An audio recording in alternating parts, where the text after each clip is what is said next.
All right, we're live. We're on. We are. Cool beans. All right, we're live. We're on. Mine's about to do the same thing. Yeah, it opens like the two windows. Yep.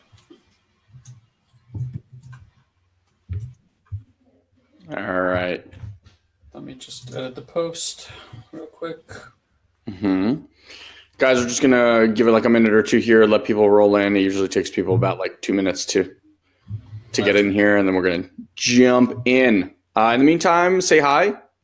I actually don't see the headline at all. Yeah, that's strange. It actually asked me specifically for it. Because that's in the video title. You right below it's the description. Yeah. So you have to put in the description. Got it.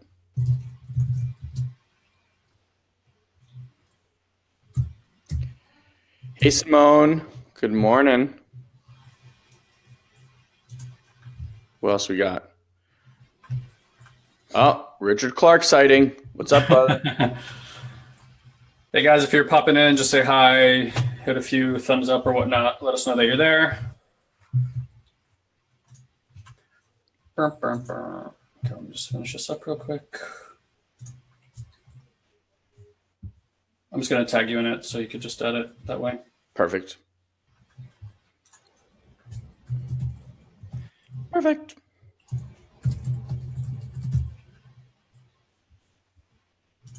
Okay, you're tagged. Awesome. I also found out there's a profile of me on Facebook that's not mine. Oh, yeah? Yeah. You should take that as a huge compliment.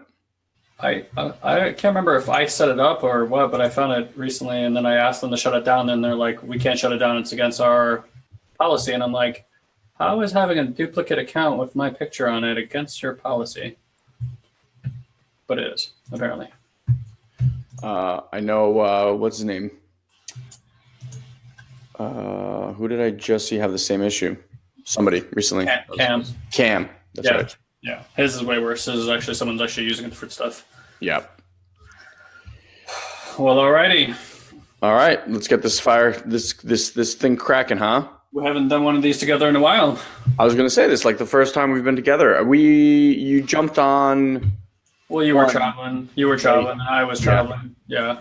So it's been kind of it's like the first time both of us have been home in a while, huh? Yeah. I haven't said that here, so I did some math before we kind of get into the things today. I did some. You were traveling. Oh, you were sorry. traveling. I was traveling. I did some math on my travels this year, and the last 2 years have been just mega amount of travel. This year, 4.5 months, 12 countries, over 50,000 miles, as best as I can estimate it so far. Wow. Crazy, huh? It's a lot of mileage. A lot of mileage. Huh? So if you guys want to know how I'm doing that, that's today's topic. Yeah, exactly. Stay tuned. All right, cool. So we wanted to just talk about something that's so simple and somehow is not so simple, which is just consistently feeling good. And I know that's such an obvious thing, and I want to talk about it because when you break down, why are we all doing the shit that we're doing? Why are we all trying to make money and all the rest of the things that we try to do throughout the day? It really all comes down to there's some way that you want to feel when that goal is accomplished. And yet it seems to be this elusive thing that we can't just feel good. And just to kind of open up the discussion here, and you guys, please feel free to chime in the chat box there again, thumbs up, and just let us know that you're participating in the conversation. Is this contingency of having the feeling always associated with some kind of circumstance, and then waiting for the circumstance to arise in order to feel that feeling. Is there anything you want to kind of throw into the pot and how you see this before I go further with it? I mean, what I titled it is pretty much how doing that, how creating a frequency is the thing that magnetizes to you the results that you actually want. Effortlessly easy. So yeah, that's kind of where we want to take this conversation today. Cool. So what do you want to add about that, about it being effortless and easy? I'd love for us to talk about, our process, and a lot of times I think when people even want to hire us as coaches, they come at it with their cerebral logic mind, which is, show me how. How do I do this? How do I do that? How do I do this? Because everything we've done in our lives that's produced results has pretty much come from that space. And we more and more and more are moving away from that. I mean, there's definitely power and greatness in there. And there's this whole other world that we want to kind of speak about today and hint at today, that allows for someone like I to travel 4.5 months out of the year, 12 countries, 50,000 miles. And I will say, without really having ever planned any of those trips. No. It's the funny part is I started 2016, I think, by saying to myself, I want to travel less this year. 2016, I traveled 10 months out of the first 12 months of the year. Not like I traveled this year. Last year was more like week trips here, things like that. And then this year has been, these pockets of like fairly long trips, where now it's like traveling, being on an airplane for 12 hours or being away for 2 weeks seems like a weekend trip. It's so funny how relative everything is. Exactly. It's really funny because 2015, me and you were traveling a ton for work. We were still doing gold events and I was just exhausted from traveling everywhere and speaking. So I'm like, all right, well, this year travel less than last year. I'm like, how did I travel so much? And then this last trip I just took to Europe, I went to Amsterdam, Belgium, and Paris for 2 weeks, and that was really wonderful. Probably the first trip I took this year. That was So this is so funny. We could talk about all this, right? Like, what doesn't feel good? What feels good? And here's what I want to tell you guys. Like, I have made this really big shift this year, really looking at, why is life all about resiliency? Why is life being presented this like one frame of like, we got to just be resilient all the time? I'm so sick of that like yang approach to life, only yang approach to life. And I really want much more of that yin in my life, which is like the gentleness, and like, I don't mind the lessons keep coming, but can we get them a little like, can we take the like rocks and nails off the side of the bat before you hit me with it, And so, and here's the thing, it's not like life is that way. It's like our pursuit of life or our experience of life is that way. And I'm like, well, let's get curious about how life gets to, be pleasurable. And then all these trips start coming along. But a lot of these trips I've taken this year, and a lot of these trips I've taken this year have been very like work intensive for me. Like I come home, I'm not energized. I've been like sapped and drained from a lot of these experiences, and they've been all perfect, right? So I hesitated to go on this other trip because when I came home from the 2 months in Europe and New York and all that stuff, I said to myself, I want to recharge. But here's the thing. I was attached to what recharging looked like. And the attachment to that was being home, like just not even going out on the weekends, like, the things you think about when you're resting. And I woke up that morning that I left for my trip, and I didn't know I woke up that morning to go on my trip. Did I tell you the story, how this all came about? Yeah. All right. So the night before, the girl I went with invited me, and I was like, like it'd be cool. I know I would love it, and like kind of want to stay home. And I woke up the next morning. I was kind of like in my ethos still. I felt the same way about it. Like I woke up, I'm like, nope, not doing it.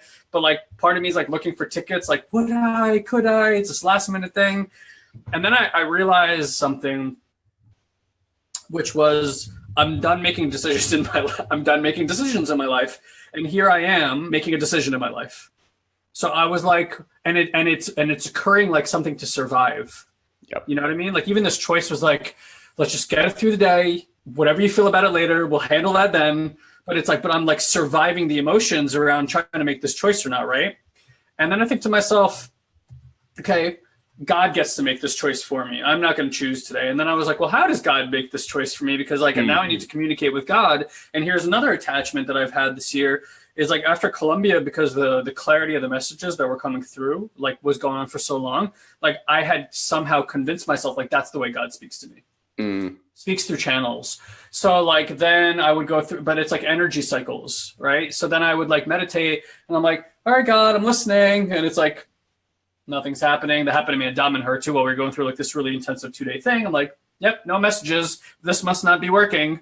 and that's kind of been my thing on it. And it's created some upset for me because like I had this like deep desire suddenly to explore this relationship. And then I thought to myself, oh, you silly goose. I'm like, why am I defining how this is supposed to come through? And what I started noticing was how it comes through all the time in all ways. You know how it occurred to me? How? I stubbed my toe. That was that morning? No, when we were on our way to Florida. Okay. To see mom, I stubbed my toe at the airport right before we got on the airplane. Okay. And when that happened, in that moment, I realized that God spoke to me through my stub toe. Like that was the feedback. And I got, because we were doing like all the affirmation stuff, like my back hurts. Okay. It's like, what did you just tell Michelle? Support. Yeah. Like about support. Right. And then like my shoulders were hurting and that wasn't healing. And I'm like, clear. I'm like, this is psychosomatic spiritual trauma that's happening. It's not my body. So I stubbed my toe and I realized like, yes, I just stubbed my toe. And yet that's feedback from my environment. Said another way, God is speaking to me about something that I'm afraid to move forward in. And we got on a plane and I knew that that was true. And then I suddenly realized, oh, fuck, it's in everything. Every time I read a book and flip to a page and that connects with me, every time my friend gives me some feedback, whether it's negative, positive, doesn't matter. And of course, I have all the judgments about how it's supposed to sound. God is supposed to sound really pleasant. No, it's like, it's all of it. So I was like, oh shit, every moment of every day, of every person, of every morsel of food I put in my mouth, of every book that I read, of everything I put on my body, of every accident that I have, like it's all that language. What do I see when I see that? So then I'm like, okay, well, if that's the case and it's all of it is all of it, then every interaction I have, I could just be like, all right, guy, like turn off your brain. And in this moment, like present whatever's happening in front of you as if God is speaking to you. Not a bad thing to do. So it was noon on that Wednesday or whatever it was, whatever the 25th was. And I got on a call with our coaches and I was coaching the coaches. But before we got started, I said to them, hey, would you guys mind if we take a minute? I just want to share something because I was like in my own dialogue and in my own monologue and I wanted to get into a dialogue about it. So I just said, here's what's going on for me. And I already started hearing the stories. And one thing that I identified immediately was, why do you have it that going over there is not going to be restful? And it hit me really hard that was so that like I had they said this to you? Yeah, either like Michelle or Kevin or somebody said like you're attached to what rest looks like, because like going on this trip was like it adds and it's like it's taking away, and I was kind of focused on what it's taking away from me more than what it could add for me. Yep. So I chose the moment like they gave me that feedback, it like clicked in for me. I was like, oh shit, these 4 people are God. So I said, hey, I just told you my story. I'm like, just so you know, on the tab over from this tab on my browser, I put in all my information and I just had to click the button whether I was going to buy or not. That's like where I was with it. And again, this is noon. I have to now get on a train. I know that I have to get on a train to make my airplane by 3:30. So I have 2.5 hours after this coaching is over to like pack my shit for 2 weeks, get all my stuff together, get on a train and like, start the process of going in that direction. And I said, I'm going to ask you guys whether or not I should go on this trip. And whatever the majority is, I'm going to take it. Like, I'll go with it. And all 4 of them said, you should go on this trip. And I said, you sure? And they said, unequivocally. I'm like, hold on one second. I went to the next browser, I clicked buy, and I went on that trip. So to wrap this all up, or to bring it back to the conversation is, like, I want to be careful how I choose my language here. I now believe, I think Elon does too, that one of the main priorities of our lives and where we want to invest the most amount of time is in the work of self-love, which brings back to feeling like a deep feeling, subconscious belief of worthiness, which really all stymies from feeling good. If we were to say that everything I just talked about is like feedback from the universe or feedback from God, right? It's really a question all the time of what feels good now. And a lot of times wherever it is that we're stuck, when we're not feeling good, it seems like a far distance between where we are and what it takes to feel good again. And I think a practice that has really helped me now is like, and Elon talked about this too with like Shia stubbing his toe, you know, on that whole thing. It's like, Yep. what could feel good right now? Like, what's that next inch that gets to make you feel good? What could you appreciate now, even if the big picture is like fucking not so great and it's overwhelming you and causing stress? Like, okay, well, what inside of all that shit could you start focusing on that's like this inch that you're willing to move in a direction towards appreciation and gratitude and feeling good again? Because if you can't take that first step, it's just like that Henry Ford line, just take that first step. You don't need to know the whole thing, just take that first step. And that's the same thing with your energy. When your energy is shit, like everything goes to shit, right? Like you guys know this. When you get upset about one thing, it's like suddenly you're upset about your entire life. The work is shit. You didn't sleep enough. Your girlfriend sucks. Like the whole world of it, right? And when you feel great, it's like the world is just conspiring in your favor constantly. So it's like, shouldn't we, like, you know, there should or shouldn't be some way. It's like, couldn't we actually look at, then the most important thing is to keep yourself in like a high vibe state. And that's the thing. It's like, what are the processes, not like to-dos, but like actions consistent with the ways of being that have you feeling like you're well. So I kind of been talking for a bit. So what do you want to add about that? So, I mean, one of the things that I think is a real game changer, and it takes a little bit of practice, because it's not that you get to tune out your brain, it's that you just get to tune into a whole different aspect of you. But think about how generally people create goals or things that they want. It's very structured. It's very like, I want to lose 10 pounds. I want to find my soulmate. I want to earn $10,000 a month. I want to get this business off the ground, et cetera, et cetera. And while that's great, I'm not saying that there's anything wrong with that. Inherent in that, there's limitation. Because you've already said, like, this is how this needs to show up. And that means that anything else that's showing up could be even more awesome, that you get to receive even more greatness, you're closed off to, because you're like, well, no, I want this. And so there's an aspect of like cutting off from source, cutting off from life of what's possible and what's trying to flow through you. So that's the one thing. The other thing that I find really amazing is like, the more I experiment with this, and I think I kind of got this analogy. I think it was that book by Power of the Subconscious Mind. I think it was like Joe. They're all Joes recently. I don't remember his last name. I think it was Michael, actually, but it doesn't matter. No, it was like Dr. Joe something. Okay. But regardless, so he was talking about how in the body there's like, you know, the captain of the ship, and then every cell in your body is almost like a foot soldier.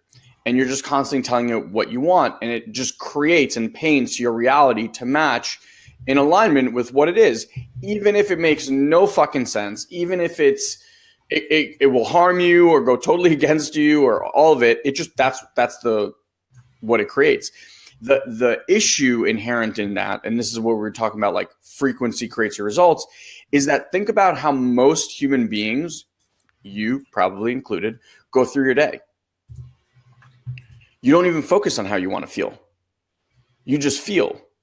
And generally the feelings, because our brain is in a constant state of contrasting, you know, looking at different people, evaluating, judging, circumstances, etc., because it's constantly in that state, what are you constantly thinking about? It's not, oh my God, I feel so great, or I'm so grateful for how I look, or, oh, this job is the best. No, you're like constantly internally judging what you don't have, what you're missing, what you want more of, all of it. And it's just this constant like lack and upset and complain and all that stuff. And because of it, now you're basically sending all this energy into your frequency that goes, okay, this is how this person is choosing to feel right now. They want more heartache. They want more upset. They want more failure, right? Because like you're programming that in. The brain and the universe or God doesn't understand the difference between I want and I don't want. It's just like, oh, this is how they're choosing to feel. Great. Give them more of that. And so a practice it sounds so easy. It it really is simple. It just takes a lot, a little bit of practice, is asking yourself, how do I want to feel? And instead of being like, I want to generate $10,000, I'd offer you like, what's the feeling that you're going after? Right. Is it, I want to feel peace. I want to feel rich. I want to feel successful. I want to feel, like people like that want to lose weight. Why do you want to lose weight? I want to feel healthy.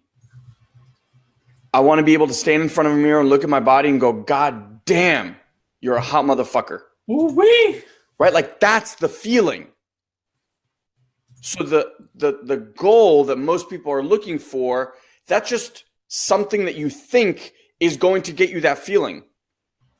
Whatever that feeling is, right? And that feeling you can feel instantly now. And so the game becomes a lot less about what you want to create and more about how you want to feel. And here's the cool part. So a practice that I took on is I actually sit there, and when I feel really, really amazing, like the other day I was, when I was in Italy, just the moment's like so vivid. I was just sitting there and we had just cooked this amazing lunch and we were waiting for them to just cook it and bring it back out after we made like all this fresh pasta. And I'm drinking a glass of wine. And I'm just looking over this valley of Montalcino, which is like so gorgeous. And it's fall, so there's all these amazing colors.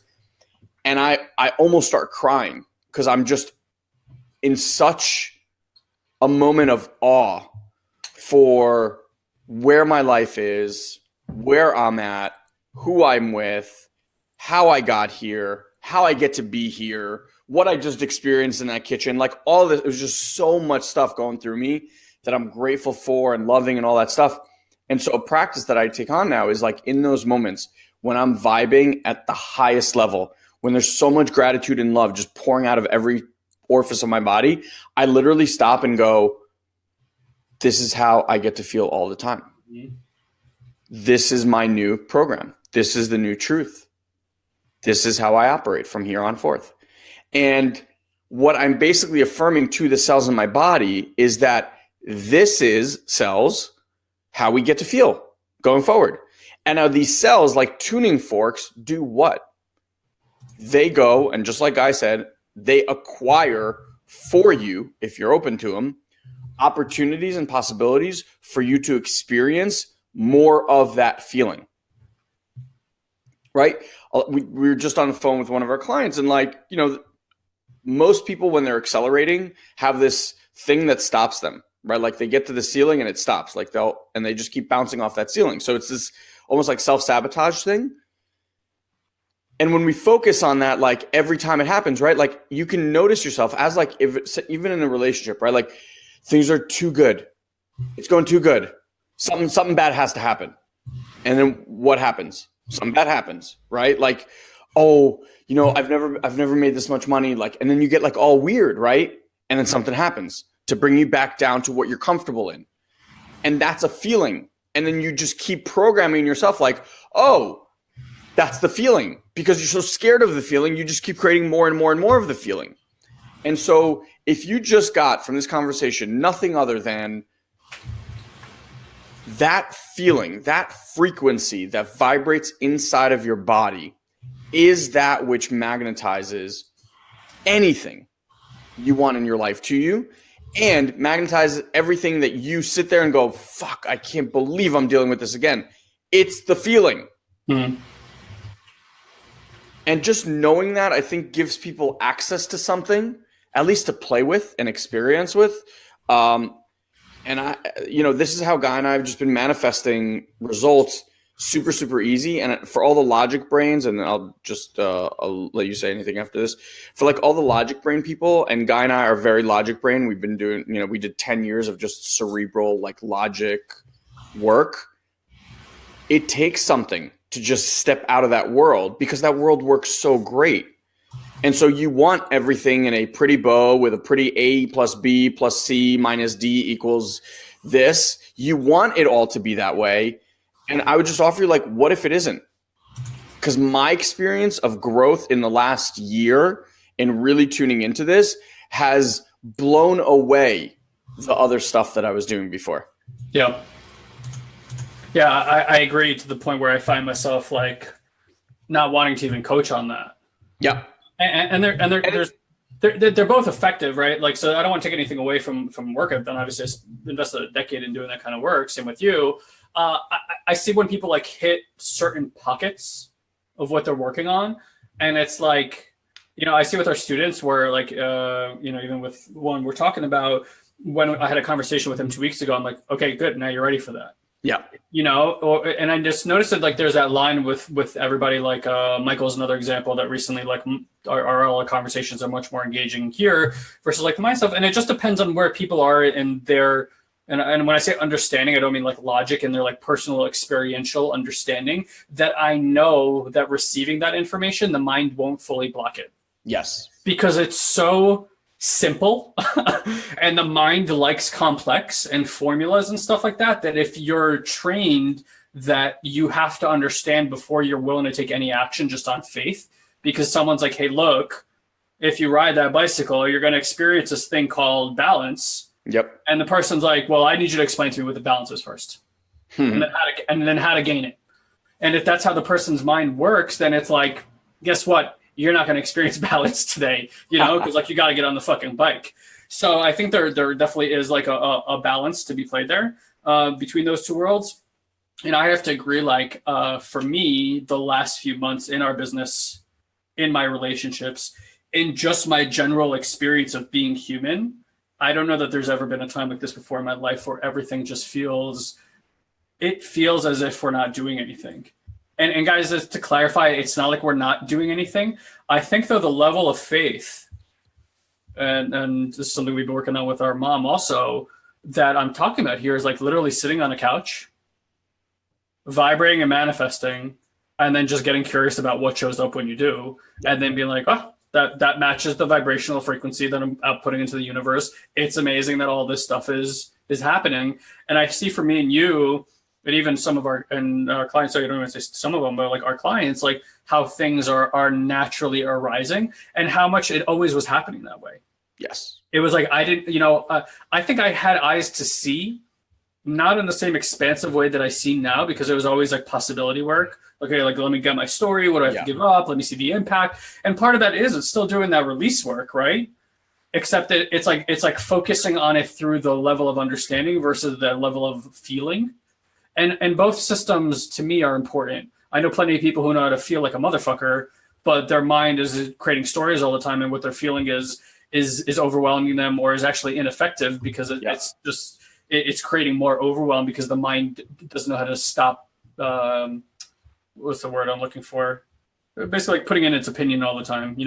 Judging, opining. Yeah. Yeah, exactly. So, and to me now, it's like anything that, honestly, on either side of the spectrum, the things that we both consider negative or positive, the work that I've been up to is like removing the judgment to have an opinion, whether something is happening in a positive or a negative way, or whether there is a right or wrong, or any kind of assessment that I might have about what's in front of me.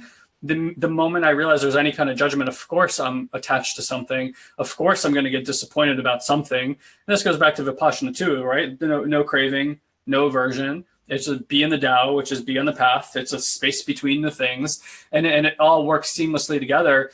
It's just amazing how when a situation arises, how you judge it and how it just sticks you.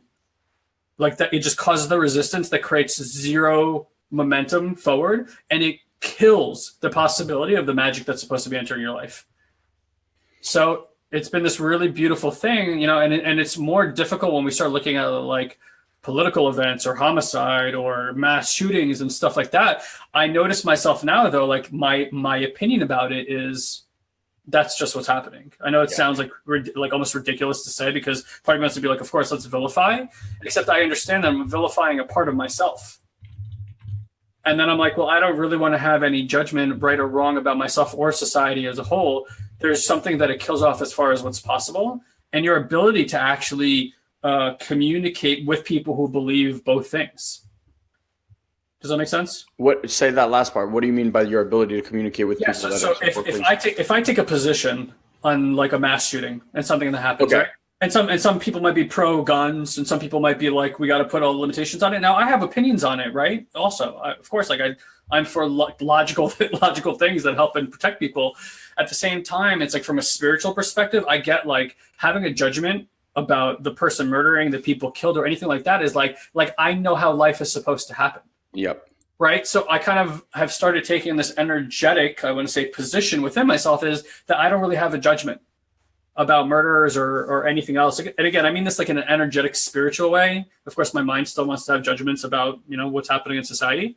And I find then that when I communicate with people who have one or the other opinion, I'm much more balanced in my ability to listen and approach and how I want to have that conversation with them versus being like, hey, I have my point of view. You should have my point of view also, which I find is so fucking ineffective. And again, we look at the political spectrum and how people communicate with one another. Of course, we're in this situation today that no one can listen to anybody.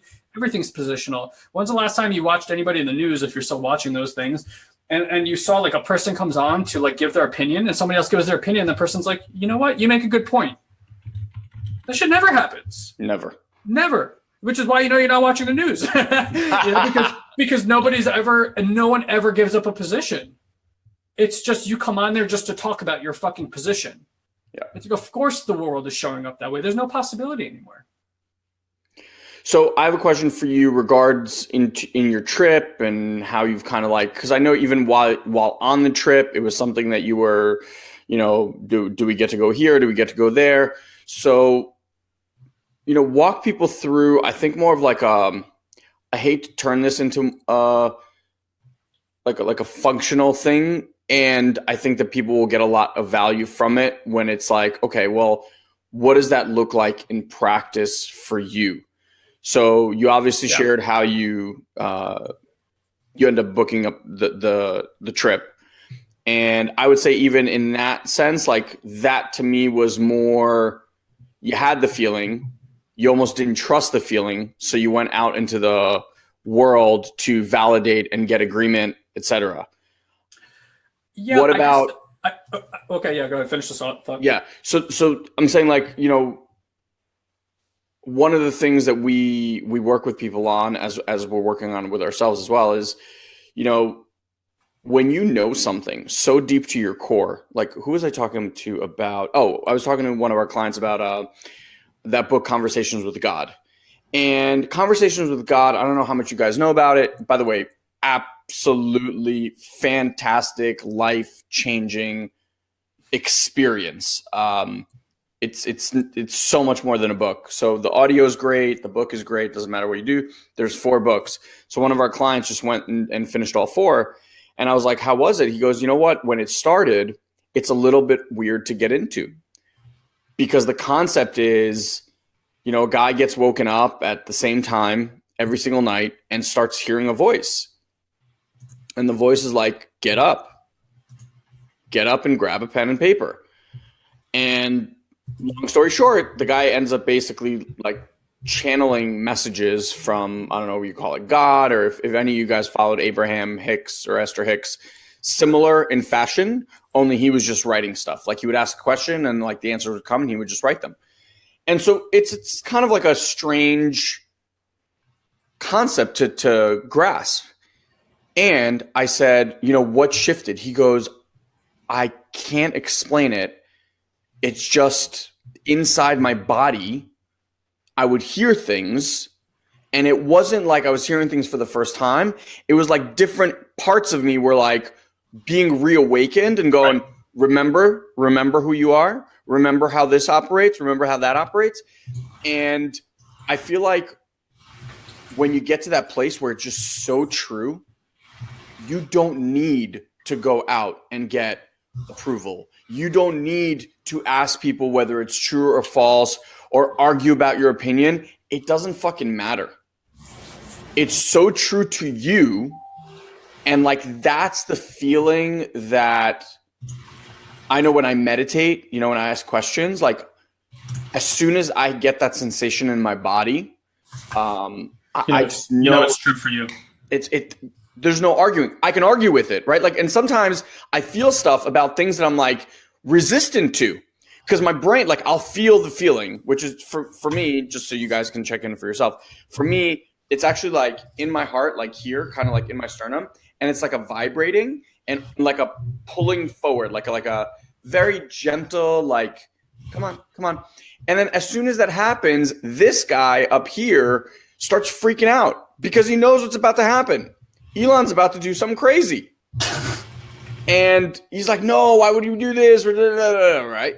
I've just learned to, like, once that thing makes that feeling inside of me, I don't tune into anything else. I know this thing is going to go bonkers in a second.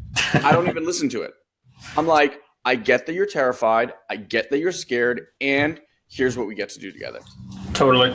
And it's similar for me too. Like for me, it hits like, it almost feels like a breath of fresh air, like an expansion feeling, like oh yeah, right. And I think that's what we call remembrance. Like when we say we're in the process of remembrance, we're not really discovering, we're not really learning, we're just remembering what we've always intuitively known. It's just like we get reminders from what I have, attributed to God, I guess, today, which is just like everything around you. So like you said, I trust that the external is a mirror of my internal.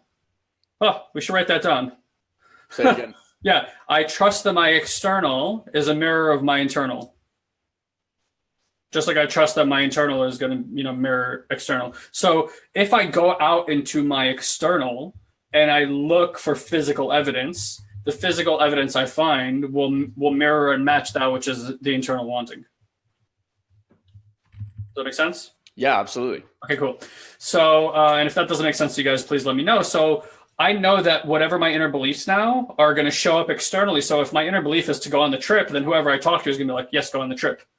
If my inner belief at that point in time was I shouldn't be going on this trip, then these people would have been like, nope, not this time. And they would have been like, stay home and take care of yourself, right? Like they would have just tuned into whatever I was. So that's the thing. And I agree with what you said, Elon, is like, I say yes to stuff most of the time before my mind has a chance to come in and give me all the reasons why I shouldn't do that. There's no trip I took this year that my mind was like, you should do that. Right. So just to give you guys like some things that I've done this year, like I went to Costa Rica, I took Iboga, which is this, like, I believe is the strongest psychedelic on the planet. Not for the faint of heart. I remember signing up for that and the next moment being like, what the fuck are you doing? Right. Colombia, 5 days of doing plant medicine work, over a week, traveling halfway around the world and being in like completely different cultures, going to Damanhur this year. I mean, it's been like a lot of, quote unquote, what a lot of people would deem are like crazy experiences. I've had this kind of like approach of really wanting to stretch myself, which is ironic because if I look at it, I'm like, stretching myself to where? Like, how much more can we stretch? And somehow I still end up in these situations. It's like things are presented and I'm like, yes, like if the initial point of contact when someone asked me was yes, I'll go and do it. Last year, I went and sat for 10 days in a room with some of the best minds, right, in neuroscience and whatnot for 10 days talking about paradox. And Elon called me because he got the email about it and he just couldn't go. And he's like, would you want to go? And I remember my first thought is like, yes, of course I would want to be in that room. And then for the next week, I was like, what the fuck am I doing going into that room, And it's just like all these experiences. I swear that I can't think of any moments where you and I stretched ourselves beyond our means, like what was reasonable around money or time or experiences that I look at back now and go, we shouldn't have done that one. Never once had that thought, ever. Every single one of those experiences led me to more beautiful things, more abundance in my life, greater connection, greater sense of self-worth, ability to manifest, life of my dreams for, in most respects these days. So like if I've accumulated enough evidence for my mind to show me that it's more trustworthy to follow my heart in that initial hit than follow all the concerns that come after it. And just realizing that you're not going to have a mind that has no concerns. The mind is always going to fucking have concerns, guys, right? So it's like if you're waiting for a moment in life where it's like, all right, well, I'm going to make those decisions, but I can't have any fucking concerns about it. You end up exactly where you are. Yep. The mind has imprisoned you now. Right? You're trapped in your own freaking mental prison. And then what's possible outside of what you already believe is true? I think the beauty of traveling, going to experience other cultures and really stretching yourself in experiences is really coming back with and actually growing and expanding the idea of, I really don't know shit. So, I've been doing this example with a lot of people as to you want me to put some stuff on the court, so I will. So it's like, for those of you guys who are watching, right, we have a circle, and if we're going to say that this circle is everything there is to know in the universe, and then we're going to say, well, here, take this pen and draw me, well, how much of everything there is to know in the universe do we actually know as people? If I do, whoops, that's even way bigger than I wanted. I was going to do like a dot. If I do a dot, this dot is a huge, gross overrepresentation of how much we actually know, right? Huge. Yet, first of all, notice that we don't walk around that way. We walk around like we fucking know everything. And then secondly, it's like, this is the trap of the mind, because what you think you know, right, and what's actually possible is all this. And what you think you know creates a speck of possibility in your life. And now it's like everything in the universe needs to come in through this little hole, or it doesn't, or it couldn't possibly be real. Couldn't possibly be happening. So like getting to the point where you're like, you know what, maybe I don't know anything. And moving that out, it's like you're saying you're investing your energy now into the unknown, which is really where the universe and God and the rest of it is taking place. So it's like, what does it take for you to feel good in your investment, in your energy investment of actually living in the unknown? Then possibility arises all the time. Like everything is a magical happening. I imagine this is why children are the way children are. They're not attached to any form of reality. Everything is magical to them. Every experience they're having, whether they're painting, coloring, whatever, it's just like they're so immersed in the experience. It's pleasurable. And for anybody who's ever done a psychedelic, you take pleasure in really inane things suddenly.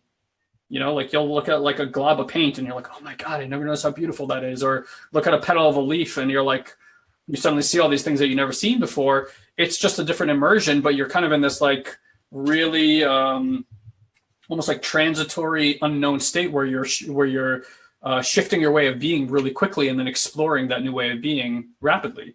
Yep. So there is a way to get here. And part of what's blocking your ability to do this is your attachment to the way that things are supposed to feel when circumstances arise the way that you think that they should. So when you remove this context of, I only feel this way when the circumstances align, that's how the whole world is doing it. Most of the world is doing it, right? Now, there's the other part of it is, if I ask you to close your eyes right now and just visualize your perfect life, whatever that is, whether it's the relationship, the abundance, the health, all the things that matter to people, I say visualize that. Now create the experience in your body, create the feeling as if you had achieved all of that. You may find that it's actually rather easy to create that experience inside of your body, like to actually like feel those feelings. If there's something I could tell you that's, I think, activated Elon and I this year so much, is that we invest a lot of our time, not a lot, but like say like 30 minutes to an hour a day, just like you would go to the gym, in actually feeling those feelings, not waiting for the circumstances to drive those feelings. Now who's in the seat of creation? Is it the circumstances, or is it the person going, I already get to feel that way? The circumstances don't have to give me the permission.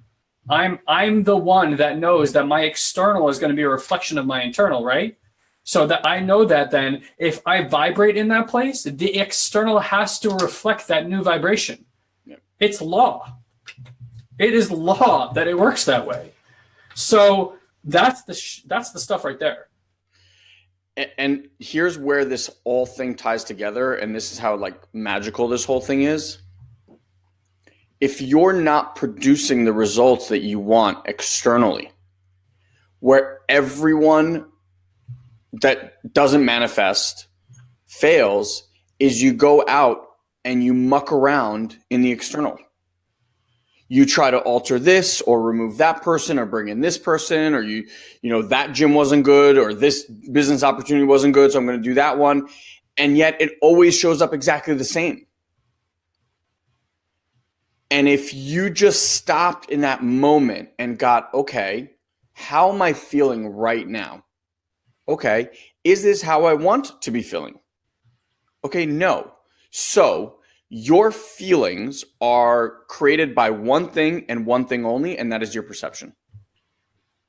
Your perception of whatever is happening around you, your judgment about the person, the situation, the circumstance, whatever, that's what's giving you that world.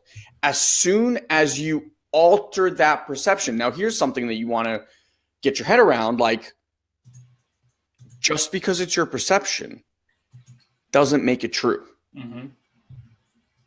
I'm going to say that again. Just because it's your perception doesn't make it true. And I think one of the best things that Landmark gave us when we first started, it's like, typically how people receive life or see life is through one lens. You can only see through your own filter because you truly believe that is the way it is. And then we took this course, and all of a sudden they're like, well, you can also look at it like, if you just move here, you could look at it this way. And if you move here, you could look at it that way. And they're all just as right and true. And we were like, oh, how interesting. Okay, so if I just move this way and now perceive that same situation through this lens, wow, my whole world actually looks different. And if I look through this, and you can start to see, like, there's a million ways that you can perceive every situation. A million. Like, I'll give you like a super, super basic one if you've ever been married, right? Dishes are in the sink. Okay?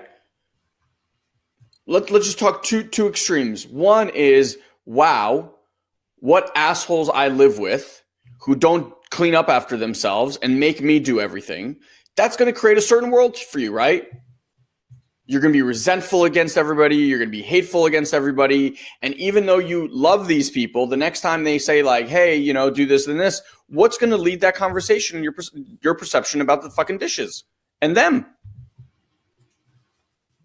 right? You're not going to be as loving. You're not going to be as connected because you're going to be right about them being assholes. Now, the other option, and just another perspective, is like, oh, I get to do something awesome for the people that I love, right? Like, I get to give back. I'm able, I'll make their lives easier. Now, what does that do to your relationship? What's that perception give you? Gives you more connection, more love. You feel gratitude for washing dishes, right? Simple. So when you start taking this on, you're like, okay, well, if I don't feel, if you got that everything you manifest is all based on your feeling, okay? 1. 2, your perception creates your feeling. So now if you're clear that your vibration, your feeling is that which is allowing stuff to show up and not show up in your life, okay? Like, what was the line? Your internal... I have to look. But basically, your internal creates your external, right? So, like, if you got that, then you'd get really, really hyper aware about what's happening internally. You would actually make a profound effort to alter whenever you are not feeling the way that you want to feel, that is going to magnetize all this stuff to you, right? So, simply put, okay, so I feel heavy, I feel concerned, I feel upset, I feel angry, right? Things that are not going to produce any sort of amazing results for you in your life. Then you go, okay, what's my perception? And there's always going to be something there. You know what? I walked out of the house, my wife was doing X, Y, and Z, and I was just like, I'm pissed, and I'm holding it over her head. Most of the time, they don't even know, right? So, and then it's just derailing your entire day. And then you're just going to create more and more and more tension between you and your wife, tension with you at work, all this kind of stuff. So it's like, okay, if I gave that perception up and I want to feel happy, I want to feel abundant, I want to feel joy, I want to feel peace. Okay, what's a perception I can create right now? And again, like, you don't have to go from black to white. What's an inch? What's like one slight shift in perception that'll start making you feel a little better? Because once you get that, now you're like, ooh, okay, that heaviness went away. Now again, and you just keep doing it, keep doing it, keep doing it until you feel fucking great. Yeah. So I think really important to mention here is to not take your current state and make it wrong. The beginning of feeling good is surrendering to where you're at and allowing yourself to fully go through that experience, right? If I'm upset about something, and I'm like, I don't have time for this right now. I got to go back to work. Whatever, all the things we tell ourselves, right? Or like, I don't get to express this and all those things. Then what I'm basically doing is taking the energy, pushing it back down into my body and saying, not now. Okay, well, energy wants to move. It's a property of energy is to move. So guess what? It's coming back. And you guys all know this, right? Like that hamster wheel effect in life where it's like that same shit happens over and over again. And you know this to be true also is that the lessons get harder, not easier. If you don't pay attention, it's like that thing comes back around again and it's worse next time. And then it's worse again. And it's basically like God going like, yo, you paying attention? And you're like, yeah, not right now. And it's like, well, all right, well, I'll see what I need to do to make you pay attention, right? And it just sends the next thing. And then it's like, okay, so if you can't make it go away, and here's the thing, here's what I feel like we lean on too much, is that if I understand it, I think what people are really saying is, let me understand it so I can override it. And you can't. It doesn't matter how much genius you grasp or how conscious your awareness becomes in the conscious mind. There's not enough awareness in this world to stop an automated process that's been there as a survival pattern from going into full effect once it's gone into effect. Yep.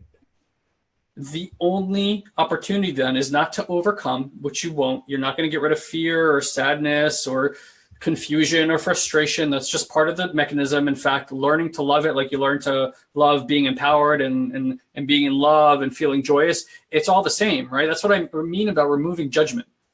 Is actually, can you love the mess as much as you love being in love, right? I was with Mandy, and I kind of like went through like a difficult experience when I was in Amsterdam, and she says, can you love that the mess? And then I said, not right now. She goes, well, can you love that you don't love it, right? And like just kind of like going down the pike, like what can you right now love about that? And that's the thing, is just finding that like Elon said, that next little piece, except that it doesn't have to, it gets to begin with your willingness to go through every type of emotional experience that you have fully, right? And think about that. If you expand your ability to feel sadness without making it wrong, if you expand your ability to feel confusion without making it wrong, or depression or anger, or all the things that we vilify, do you think that in equal and opposite form, that expands your ability to actually feel more love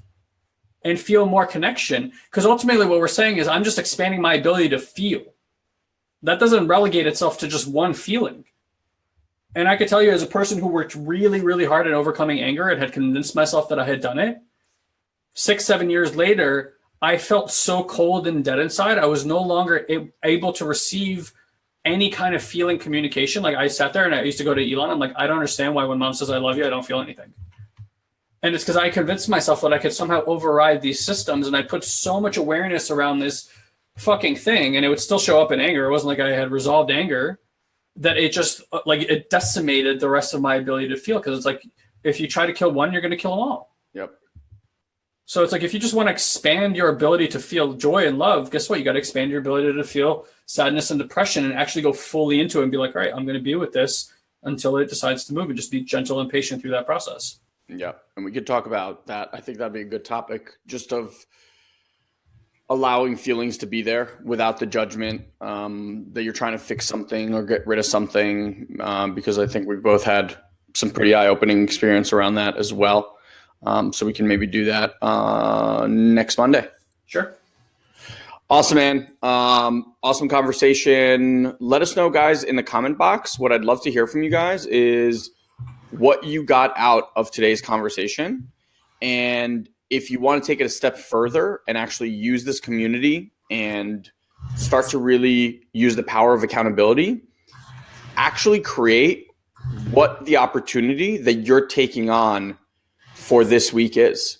It's so funny. We're literally on here, and one of the women in our manifestation masterclass just wrote in that group, she said, in the next 2 weeks, I will check in on my vibrational level. And when I realize I'm not in a good place, I will use my tools, meditation, journaling, breathing, 1 hour alarm, to get myself back to a higher vibration. Like, I was like, oh my God, we're literally just talking about this. Mm-hmm. So that I trust that my external reflects my internal. Yeah, exactly.